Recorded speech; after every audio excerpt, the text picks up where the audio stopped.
Now what are assets? Assets को समझने के लिए हमें सबसे पहले अकाउंटिंग इक्वेशन को समझना होगा। अकाउंटिंग इक्वेशन क्या है? Assets is equal to capital plus reserves plus liabilities. हम आते हैं एसेट्स क्या है?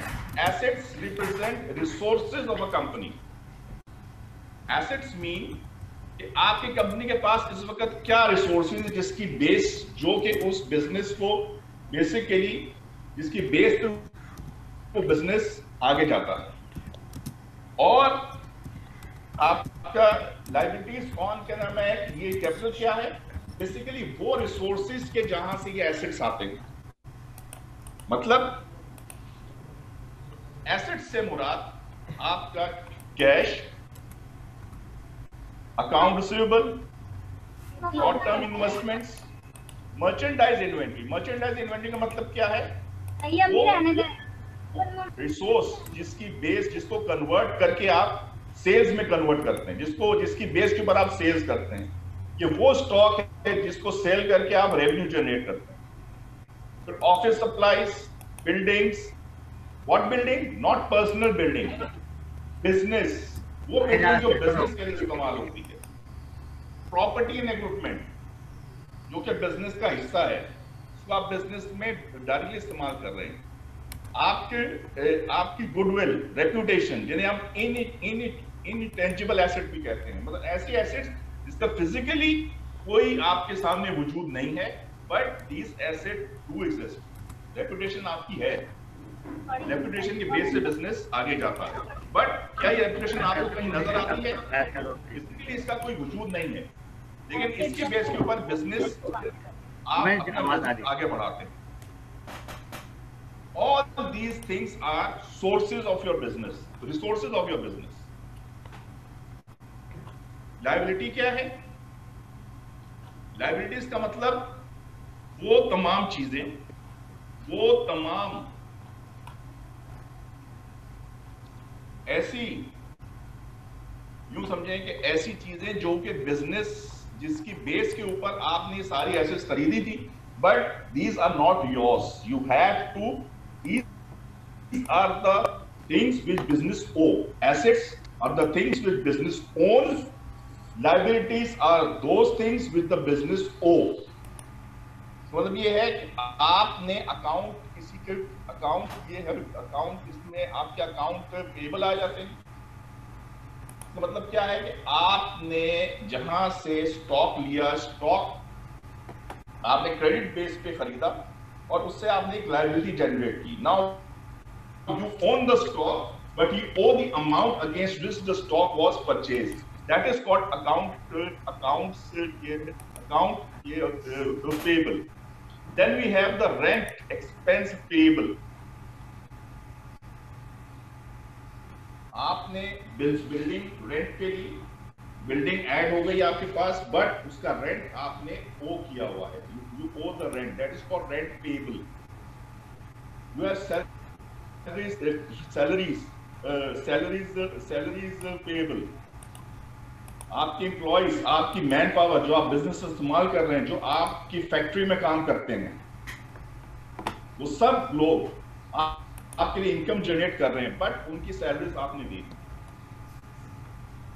इसी तरह लॉन्ग टर्म लायबिलिटीज हैं। Discount on bond payable. Bond payable is basically, जो बॉन्ड्स हैं क्या है कि आपने अपने शेयर होल्डर से एज अ लोन लिया हुआ है और उन लोन के बदले में आपने जो उनको डॉक्यूमेंट दिया, that is called as bond payable. और उसके ऊपर आप उन्हें एक फिक्स मार्कअप रेट की पेमेंट करेंगे, दैट इज कॉल्ड डिस्काउंट। फिर आपका आ जाता है कि जब आप इनकम जनरेट करते हैं तो आपको उसके ऊपर टैक्स की पेमेंट करनी पड़ती है। तो जो टैक्स की पेमेंट है, that is your liability. Assets are those resources which you own, and liabilities are those things which you owe against your assets. And then we have the equity. What is equity? Investment. अब equity के दो sources हैं, either you have your own equity which is called owners equity, जैसे हम capital का नाम देते हैं। ये इक्विटी आप या तो खुद अपनी होगी, या if you have a very large organisation तो यही इक्विटी को आप छोटे छोटे शेयर्स में डिस्ट्रीब्यूट कर देंगे, और ये डिस्ट्रीब्यूट आप जनरल पब्लिक को ऑफर करेंगे फॉर परचेज, और जो उनको खरीदेंगे that is called as common shares. फिर retained earnings, retained earnings is the part of the profit which you owe, which you keep side by side for future payments.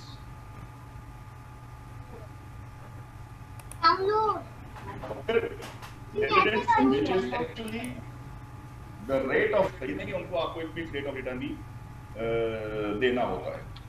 ये सब चीजें हम मजीद डिटेल में जाके देखेंगे जब हम फाइनेंशियल स्टेटमेंट के फॉर्मेट देखेंगे। यहाँ पर मैंने आपको एक ब्रीफ साइज का इंट्रोडक्शन दिया ताकि आपको ये समझ में आ जाए कि assets and liabilities and equity का मतलब क्या है।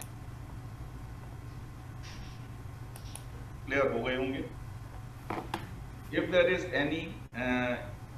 एनी कंफ्यूजन रिगार्डिंग दीज, आप उसको नोट डाउन अपने पास कर सकते हैं, और हम उनका आंसर आपको इस सेशन के एंड पे या अगले सेशन के एंड पे बिल्कुल देंगे। Now we move forward. अगर हम पिछली स्लाइड को देखें जो हमने देखी थी, हमने कहा था कि डुअल रिकॉर्डिंग हो रही है।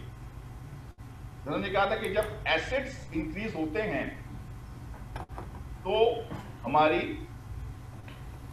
लायबिलिटीज डिक्रीज होती हैं, इक्विटी डिक्रीज होती है। मतलब एसेट इंक्रीज का मतलब क्या है? फॉर एग्जाम्पल जब आप इन्वेस्टमेंट करते हैं, इन्वेस्टमेंट में अगर आपने कोई बिल्डिंग परचेज की, एसेट तो इंक्रीज हुआ, लेकिन आपकी लायबिलिटीज जो थी, आपकी जो इन्वेस्टमेंट हुई, आपके पास एक एसेट आया और उसी वाला एक और एसेट आपका डिक्रीज हुआ, दैट इज रेडी कैश। इसी तरह जब आपकी इनकम डिक्रीज होगा, इनकम जब डिक्रीज होगा तो एक्सपेंसेस मतलब इंक्रीज हो रहे होंगे। तो जब इनकम आपका इंक्रीज होता है तो फिर एक्सपेंसेस डिक्रीज।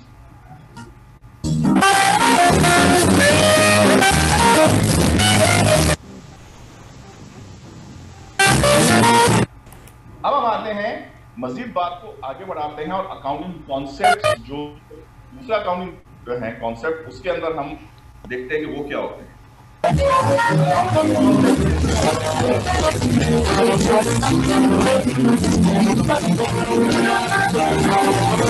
हमारी मुराद वो मेजर आइडियाज हैं जिसकी बेस के ऊपर फाइनेंशियल स्टेटमेंट्स को हम बनाते हैं।